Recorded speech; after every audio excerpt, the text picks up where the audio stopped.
días. Soy Juan Ricardo, soy investigador del Instituto Cajal de Madrid y estoy aquí en principio para presentar al profesor Miguel Marín Padilla. Yo conocía a Miguel hace más de 30 años, cuando yo era un estudiante de doctorado en el Instituto Cajal, y él se pasaba por aquí de vez en cuando a visitar a quien entonces era mi director de tesis doctoral, el profesor Facundo Valverde. O sea que le he tratado bastante. En cualquier caso, tengo aquí 5 puntos de su biografía, que es lo que quiero comentaros ahora mismo para presentarles y después un poco que aquí vais a escuchar. Miguel es español, es murciano de Jumilla, o sea, muy español, y él estudia medicina en la Facultad de Granada, donde se licencia en el año 1955. Al año siguiente, en el 56, se desplaza a Cartagena, donde estudia pediatría y empieza a trabajar como médico pediatra. Lo que pasa es que en Cartagena, como muchísimos pueblos de España, de la posguerra, hay muchísima pobreza, hay mucha pobreza, que ya no le gusta nada, y él decide que eso no va con él, que quiere cambiar su vida. Entonces, la verdad es que toma una decisión importante, que es marcharse a Estados Unidos. Digo que es importante y es muy arriesgada porque se va con lo opuesto, sin un duro y sin hablar una sola palabra de inglés. El caso es que Miguel llega a Nueva York y empieza a buscar trabajo como médico y encuentra un trabajo un contrato como interino en el Hospital de San Francis, en New Jersey. Y la verdad es que él está allí trabajando humanamente porque él es pediatra, ve a niños, pero como no habla inglés, pues todos sus notas médicas, esto los escribe en castellano, y la verdad es que los médicos, los compañeros, no hacen demasiado caso. El caso es que él entonces pide una beca al gobierno americano para venirse a España por un año, se la conceden, y aterriza en el Instituto Cajal, donde él empieza a aprender el método de Golgi, utilizando para ello las preparaciones originales de Cajal que se conservan en el Instituto Cajal. Allí la verdad es que está un año, aprende el método de Golgi muy bien, y se regresa a los Estados Unidos, donde en el año 58 lo nombran jefe de residentes. Entonces decide estudiar patología y se va a Pensilvania, donde estudia patología, y está un tiempo en Boston, en el Instituto Marley, otólogo. Pero es en 1961 cuando él aterriza en la Universidad de Dartmouth, que está a unas 2 horas al norte de Boston, siempre se movió por esa área, y donde él, la verdad es que pasa toda su vida.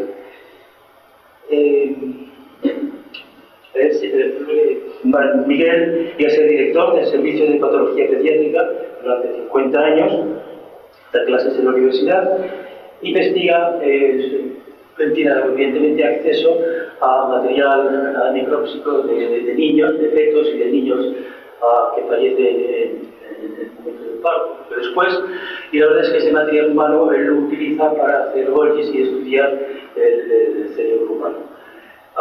Fruto de sus trabajos pues son más de 150 publicaciones en revistas periódicas, también ha escrito un libro, y la verdad es que yo lo trato con mucho cariño, con una amistad y con mucha veneración también, porque yo estudio el desarrollo del cerebro, el desarrollo cortical, y Miguel ha sido uno de los pioneros en sentar las bases del desarrollo de la sociedad de mamíferos. No quiero alargarme más, si acaso decir que encuentran sobre más de 5.000 preparaciones histológicas impregnadas sobre el método de Golgi y material humano, y que evidentemente en este campo es una evidencia. Miguel, es un honor tenerte aquí. Muchas gracias por venir. Gracias a ti. Este es tu auditorio. Gracias. ¿Me apagan la luz?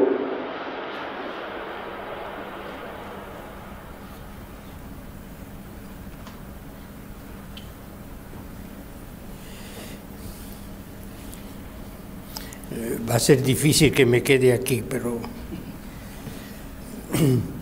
quiero presentarle al pequeño astronauta. Sin culpa de él, su vida se interrumpió cuando tenía 50 años y viajaba en su cápsula, ajeno al mundo exterior, y es cuando yo lo recibí el útero. Para hacer esta fotografía tuve que cortar el útero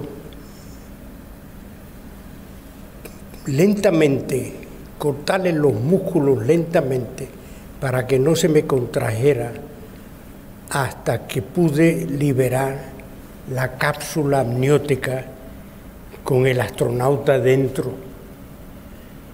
Y tiene 50 días de embarazo. Tenía 50 días de edad. Hay una cosa única en los seres humanos, y es que ya a esta edad el tamaño del cerebro es totalmente impresionante. No hay ningún mamífero en el mundo que en 50 días tenga un desarrollo cerebral de ese tamaño.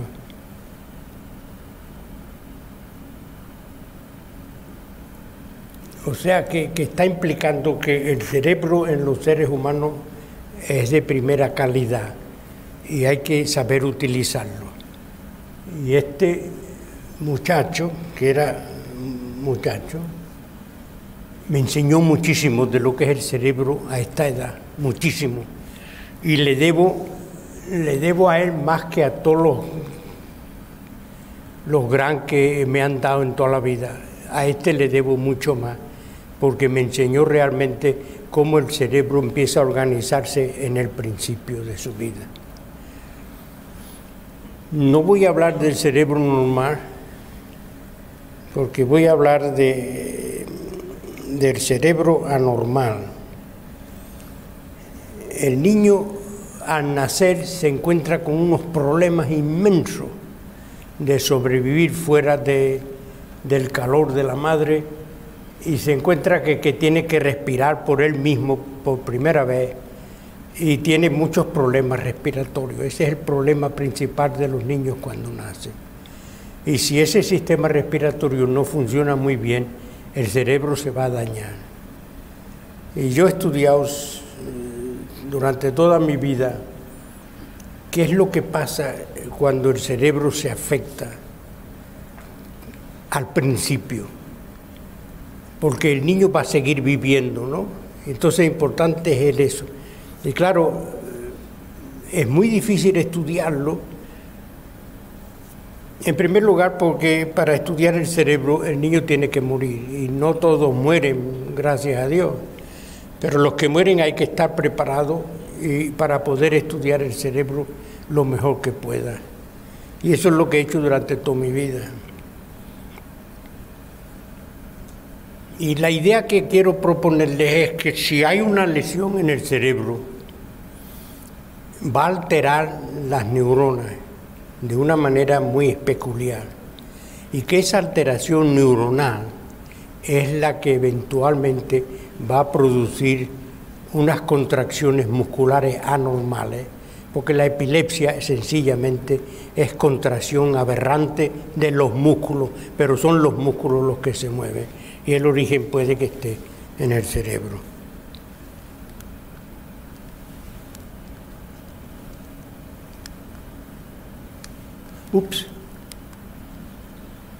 Lo primero que quiero decirles es que el cerebro se desarrolla de una manera impresionante en el niño antes de nacer. Este es el niño recién nacido. Y tanta cantidad de neuronas que están subiendo al cerebro que van a forzar a la corteza a doblarse y a doblarse y a doblarse. Y entonces empiezan las circunvoluciones del cerebro, que evoluciona desde prácticamente nada a cada vez más complicado, que significa que las neuronas están. Y entonces una idea de cómo crecen las neuronas está aquí. Está una neurona de la capa quinta de la corteza motora de un niño de 20 y tantas semanas, no lo puedo leer, pero vosotros sí. Ese es el tamaño que tiene. Cuando el niño nace, esa neurona ha crecido hasta este tamaño. Aquí tiene 3 o 4 sinapsis, aquí tiene miles de sinapsis, y todavía no ha nacido el niño. O sea, el desarrollo dentro es una cosa tan extraordinaria que de esta pequeña neurona pelada sale una cosa tan grande como esta. Y esta es la neurona principal, esta es la que va a mover el mundo. Y esta es la que va a mover todos los huesos. Y es la que, si se recibe una alteración anormal, va a causar la epilepsia.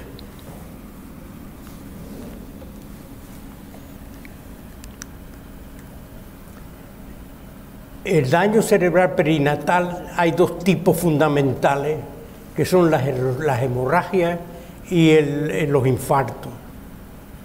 Y hay dos sitios principales de las hemorragias. Uno es la subpial, por debajo del cerebro, porque es por donde entran los vasos.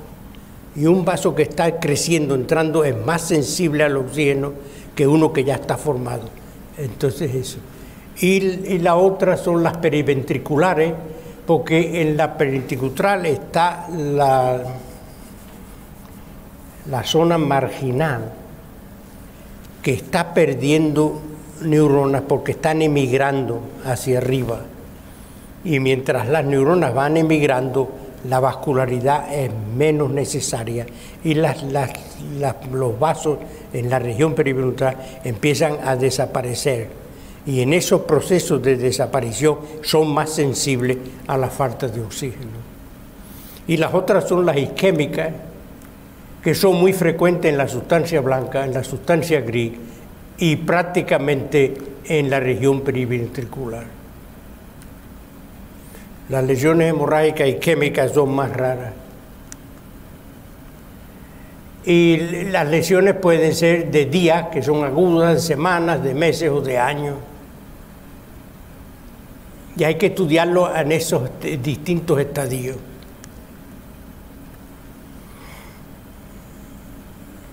La hemorragia subpial, esta es la pía. Ups.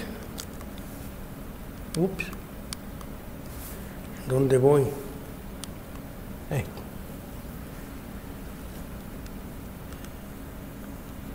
Esta es la pía y aquí tienen los vasos perforantes, que son equidistantes. Cuando hay una lesión anóxica, lo primero que aparece es un edema. Y si el edema se mantiene un tiempo, va a romper los vasos. Y los perforantes se rompen y produce una hemorragia subpial. Esta hemorragia ya está dentro del cerebro. Y aquí tienen ejemplos, y estos son niños que nacieron y tuvieron problemas respiratorios. Y hay una anoxia cerebral que va a causar todas estas cosas. Y generalmente son múltiples. Es imposible estudiar esta hemorragia porque el daño es impresionante. Y ven que hay alteración de la sustancia gris. Esta, olvídate, no se puede estudiar. Entonces, ¿qué es lo que se puede estudiar? Se pueden estudiar hemorragias como eso, que está aquí. Pequeñas y microscópicas, porque si no, no se ve. Y lo que estamos viendo aquí es que la hemorragia empieza a subpiar y que la causa ha sido la rotura de un vaso perforante. Obligadamente las neuronas que están aquí, sobre todo las ramificaciones terminales de las piramidales que se expanden aquí, van a estar afectadas. Entonces lo que pasa es que todas las piramidales han perdido, están amputadas de su dendrita apical, han perdido la dendrita apical y ya no son piramidales, se hacen neuronas estrelladas, pero claro, esos son totalmente anormales. Y las fibras que llegan del tálamo o del otro hemisferio también se mueren, pero estas fibras se regeneran. Entonces lo que pasa es que van a crecer otra vez y van en busca de alguna neurona que quedó ahí más o menos viva y van a establecer contacto con ella. Y aquí tienes, estos son Golgis, el Golgi, las preparaciones de Golgi. Y aquí tiene un dibujo de las preparaciones de Golgi. Está la hemorragia, son los macrófagos. Hay una hipertrofia de las células gliales. y lo que estamos viendo es que los axones llegan aquí, empiezan a dividirse en busca de target, de dianas. Y las piramidales ya no son piramidales, han perdido esa apical.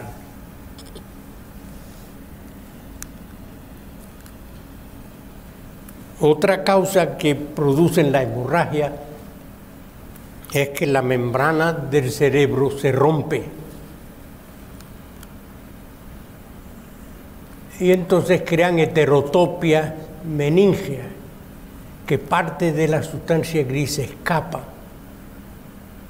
No solamente las neuronas están escapando a esta región dentro de la meninge, sino que los axones también se entran dentro. Estos niños ya tenían convulsiones de 3 meses. Y este es un muchacho de 8 meses, de 8 años de edad, epiléptico, que se ahoga en la piscina de su casa. Y yo pude estudiar su cerebro.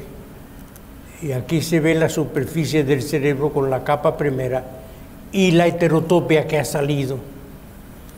Y entonces hay muchas anormalidades, pero quiero enfocarme en esta, la cantidad de axones que vienen, Dios sabe de dónde, y se meten en esta región, ya dentro de la meninge, y neuronas se escapan y se salen. Cualquier neurona que se haya escapado y que esté en las meninges va a recibir informaciones totalmente anormales que la van a transformar. Y esa transformación de la neurona es la que va a producir un bolo de información que es anormal, que posiblemente es la epilepsia. Eso es lo que yo pienso. Y si miramos a esas neuronas, una de las características principales, y yo me enfoco en ellas porque son las más llamativas, es que son neuronas inmensas de grandes. Aquí tienen neuronas que lanzan ya su apical, pero ya la apical se sale del cerebro. Y son anormales, han crecido anormalmente, porque el axón de estas sale de aquí, de la parte alta del cuerpo, debía de salir de aquí. Y aquí hay otra que sale de una dendrita basal y se esparrama y entran en la heterotopia. Y aquí otro ejemplo de neuronas anormales con un axón que sube para arriba. Claro, encontrarte en un cerebro que está tan bien organizado en el tamaño de neuronas, en su posición, en su estratificación, encontrarte con neuronas de este calibre, pues te hace pensar si estas no son las que van a producir un bolo de alteración anormal que va a meterse por el cerebro y que tiene que salir por la corteza motora y va a producir contracciones motoras anormales.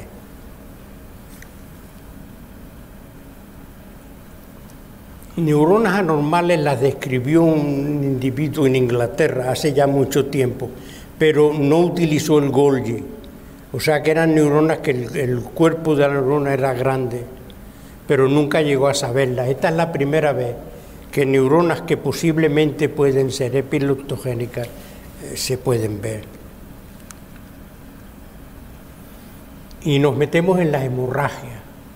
Generalmente niños prematuros. Y las hemorragias son muy malas y pueden ser periventriculares dentro. Y muchas entran en el ventrículo y hay una hemorragia periventricular. Para estudiar la hemorragia, ninguna de estas sirve para estudiar la patología. Hay demasiada destrucción ahí y es imposible darle un sentido a lo que estás viendo, es demasiado. Entonces hay que hacer cortes como este, donde mira, las hemorragias son generalmente múltiples, que después se van a unir unas con otras y van a producir hemorragias masivas. Ninguna de estas puede estudiarse, ninguna. Entonces cuando uno coge un cerebro así, uno va a buscar por una hemorragia microscópica, una cosa que todavía no se ha organizado para poder estudiar qué es lo que pasa.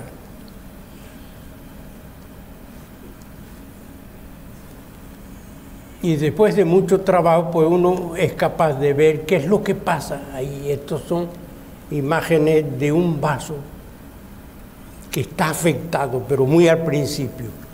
Esos son vasos de la matriz. Y aquí ven un vaso que tiene un trombo. Pero aquí es más bonito porque el trombo está rompiéndose y está produciendo la hemorragia. O sea que la primera daño es a la pared del vaso, con formación de trombo interior y rotura de la pared y la hemorragia. Cuando la hemorragia ocurre, la ventricular se llena de glía, pero la zona ventricular tiene la glía radial que va desde del ventrículo hasta arriba y es la que ayuda a las neuronas a subir de la matriz a su puesto en la sustancia gris. Esas se rompen con la hemorragia y entonces tienen los bolos de retracción de esa, algo que Cajal descubrió y publicó. Esta es la hemorragia y estos son los bolos de retracción que él describe de la glía radial que está regenerándose hacia arriba.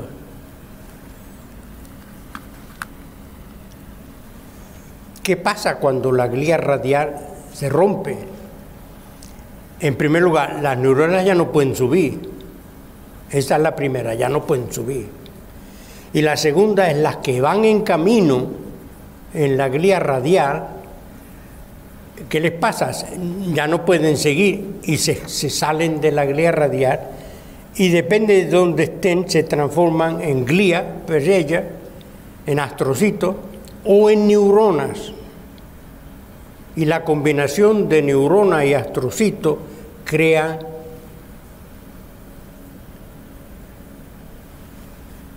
la heterotopia periventricular. Y la heterotopia periventricular son neuronas y organizadas cerca del ventrículo debido a esto. Y una de las causas que más se ha descrito en la epilepsia es la presencia de heterotopias periventriculares, que nadie sabe por qué. Aquí está la explicación de por qué.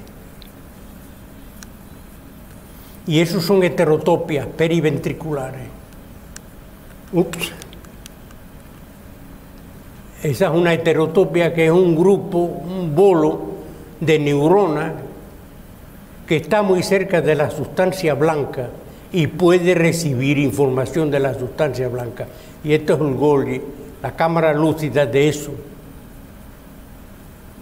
que es un bolo de neuronas que tiene neuronas excitadoras y neuronas inhibidoras dentro y microneuronas que recibe información de la capa primera y están vivas.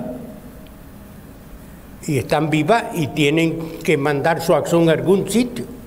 El axón está muy cerca de la sustancia blanca y entonces mandan eso. Y si eso sigue por el cerebro, llegará un momento que va a llegar a la corteza motora y se va a descargar como actividad muscular alterada. Y otra cosa interesante es que ellas mismas crean su propia vascularidad. Esta es una heterotopia y aquí tienen su propia vascularidad, que llega a dividirse como en la corteza, como en la sustancia gris, y mantiene a estas heterotopias vivas y por lo tanto capaces de mandar información anormal que cuando entra en el cerebro puede que dé la causa de la epilepsia. Y el otro grupo grande de daños son los infartos de sustancia blanca. Son distintos tipos. La encefalopatía multicística, la porencefalia, Y en la porencefalia occipital, esta es del niño de 8 años que murió ahogado. Entonces, si miramos el interior, se ven estos bultos, y los bultos son el final de las circunvoluciones, de la sustancia gris.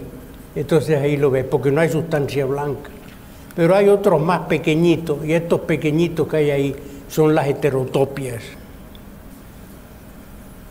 Estos le llaman un nombre que no tiene sentido, en mi opinión, que le llaman uligiria. Pero lo que pasa es que la sustancia blanca está totalmente destrozada. El cuerpo calloso es muy fino. Esta es una heterotopia como esta, multicística, pero muy antigua, que ocupa todo el lóbulo frontal izquierdo. Y esta es la hidranencefalia, que es generalizada.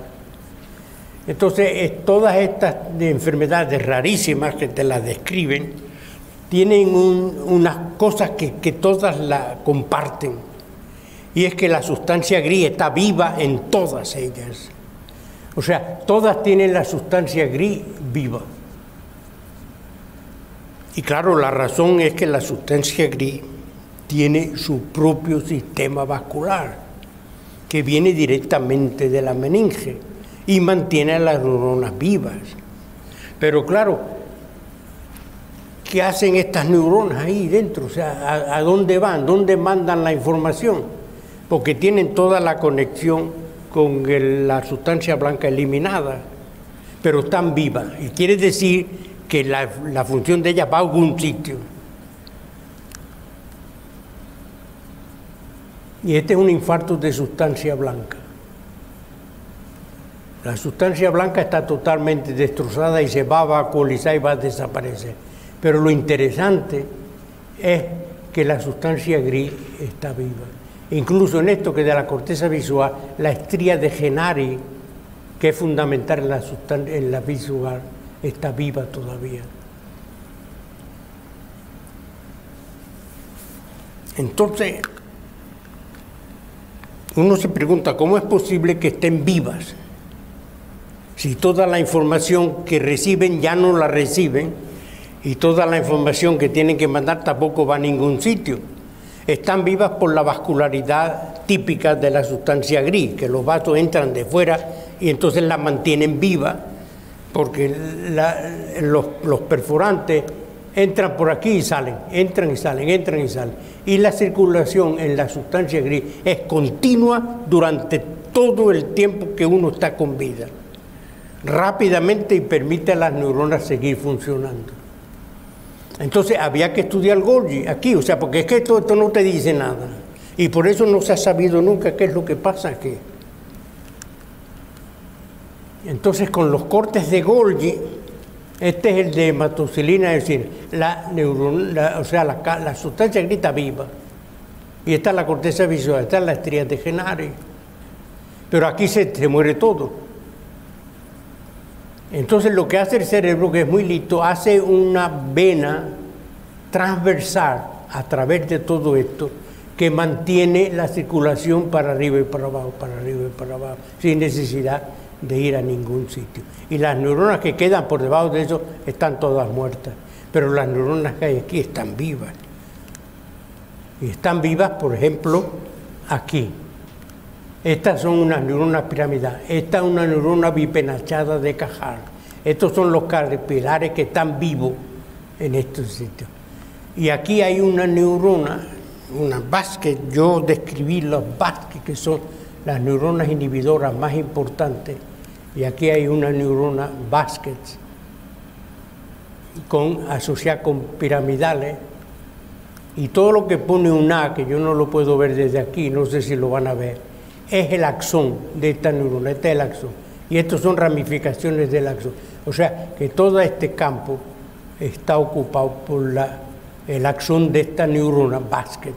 Y quiere decir que las terminaciones de todas estas son terminaciones en las piramidales, alrededor del cuerpo de la pirámide, y son inhibidoras. O sea, que esto está funcionando.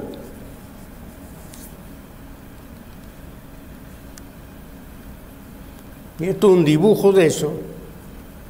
Y el dibujo era importante porque las piramidales profundas que han perdido el axón por la necrosis de la sustancia blanca, como están vivas, desarrollan axones horizontales larguísimos que se salen del campo donde uno está estudiando, inmenso. Y muchas de las piramidales crean recurrentes ascendentes. Como ya el axón no sirve, siguen creando ascendentes que se meten y reverberan en este follón que hay ahí. Pero están todas vivas, están todas conectándose unas con otras y están hablándose unas con otras. Y es interesante que Cajal ya había visto eso, que cuando cortaba, él cogía una navaja y cortaba la sustancia blanca en los gatos y estudiaba qué pasaba con las neuronas, y entonces vio que el axón se degeneraba, pero que las colaterales eran reverberantes y se metían para arriba, que es lo que yo vi también. O sea, que esa neurona sigue funcionando y tiene que mandar su información a donde sea, y donde única puede mandarla dentro de la misma corteza. Entonces, claro, la cosa está tan alterada que el resultado va a ser una alteración totalmente de la función de esa particular región. Y eso para mí es lo que es la epilepsia.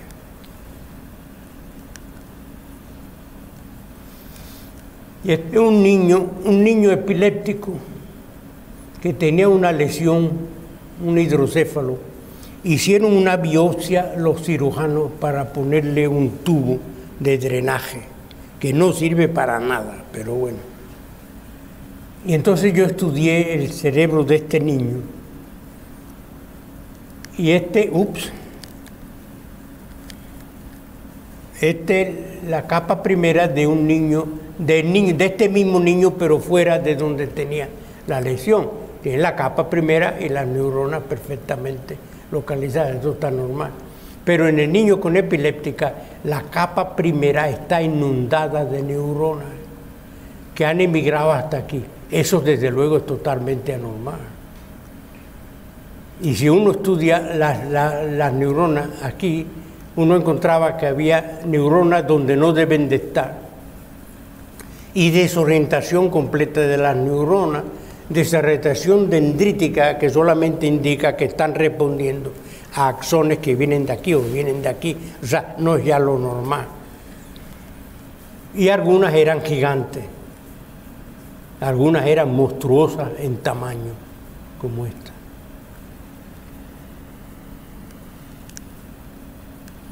Y este es otro caso, ¿no? Con neuronas muy anormales que están aquí.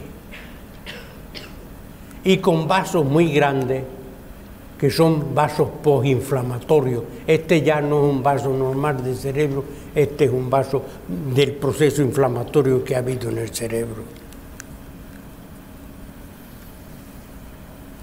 Y esta es una niña de 10 años que había tenido un trauma frontal y tenía una porencefalia frontal. Y los cirujanos cortaron el quiste porencefálico. Y este es el quiste, esto es sustancia gris, no hay sustancia blanca prácticamente, y ya está. Entonces, estudiando estas neuronas con neurofilamento, encontré que había unas neuronas inmensamente grandes. Y algunas de ellas las dibujé. Estas neuronas son anormales totalmente, y el axón sale de bien lejos, y en esta bien lejos de un dendrita basal. O sea, tienen tanta anomalía estas neuronas y reciben tanta información que es anormal para ellas, que cuando ellas responden debe ser un bolo. Para que se den idea del tamaño de estas neuronas, esta es una piramidal de esa región. Y la piramidal es las neuronas más grandes que hay. O sea, que el tamaño de estas neuronas es increíble. La ramificación dendrítica es increíble.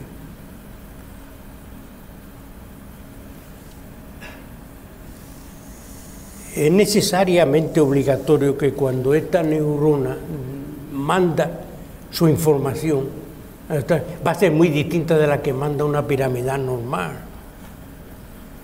Y eso va a reverberar durante el cerebro hasta que llega a corteza motora, ¡pum!, y va a producir una alteración del S. Esta es una niña epiléptica de 11 años con una encefalopatía multicística. Y estas neuronas se tiñen muy fuerte con neurofilamento. Se tiñen fuertísimo con neurofilamento y se ven muy grandes. Y claro, tienen un tamaño impresionante.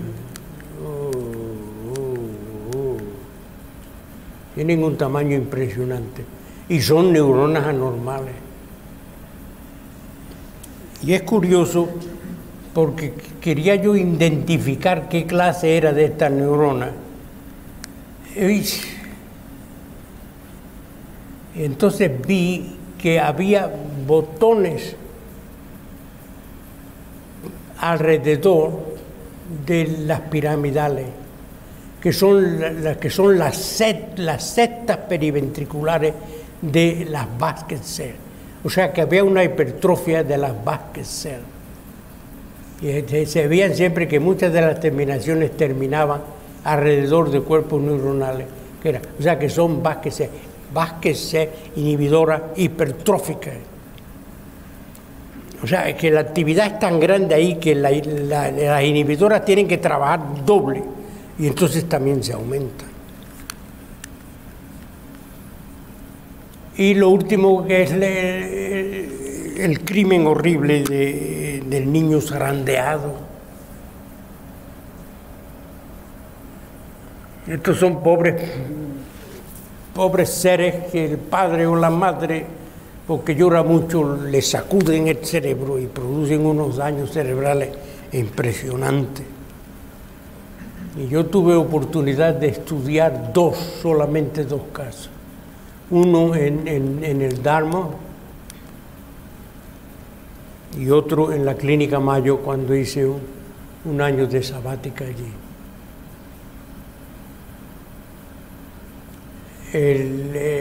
Los de arriba, los zarandearon a los 11 días de edad y murió a los 7 años con parálisis cerebral, con epilepsia, con retraso mental y lo zarandearon a los 3 meses de edad y murió a los 9 años con un destrozo en el cerebro impresionante. Y lo que quedaba del cerebro era esto, pequeñas islas de sustancia gris en el cerebro, con cavidades por todos sitios. Pero había cosas que eran interesantes. En primer lugar, que la sustancia blanca se mantenía. En segundo lugar, que había células de Cajar-Ricius, que son las grandes organizadoras. En todos tenían células de Cajar-Ricius, en todos los sitios. Y claro, esto es una cosa totalmente anormal, y cuando hace uno el neurofilamento hay una desorganización de fibras impresionante, pero son fibras que van y vienen de un sitio a otro. Y anomalías como esta, de fibras que Dios sabe de dónde vienen, que entraban en la capa primera, y la capa primera se llenaba de fibras. Todo eso es totalmente anormal. Y es interesante que la corteza visual se mantiene en estos niños, es la única que se mantiene. Porque si piensas cómo es el cerebro, si yo sacudo el cerebro, el lóbulo, el cerebro frontal y el cerebro temporal tiene muchos accidentes de los huesos, y entonces ahí se puede romper mucho más. Pero la corteza visual está protegida por el tentorio, y el tentorio es una lámina flexible. Entonces la occipital está protegida por el tentorio, entonces estos niños generalmente la visual no está afectada, incluso la estríate genaris. Pero lo importante es que tiene células anormales, inmensamente grandes, que en mi opinión son las que causan la epilepsia. Entonces las conclusiones que en cualquier tipo de daño cerebral perinatal algunas neuronas mueren mientras que otras sobreviven y sufren transformaciones estructurales y funcionales. Que una neurona muerta no causa síntomas, pero que una neurona alterada sí los causa. Que las neuronas alteradas afectan el desarrollo neuronal, glial, microvascular y funcional de la región dañada.